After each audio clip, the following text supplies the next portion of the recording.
Paalala sa mga mag-asawa. Huwag niyong ilagay sa kahihiyan ang asawa niyo kung kayo'y nagkakatampuhan o nag-aaway sapagkat magkakaayos din lamang kayo.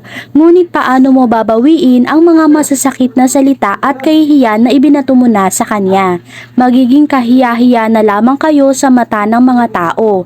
Kaya mas mainam na lang na ilagay sa pribado ang anumang bagay na hindi dapat malaman o pamarisan pa ng publiko.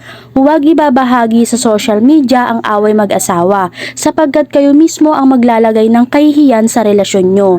Tandaan nyo lagi na ang baha ay huhupa din, sisikat ang araw at babalik rin ang lahat sa dati. Gaya ng pagsasama ninyo, irespeto mo ang dangal at moral ng asawa mo upang maging mas matatag ang pagsasama ninyo.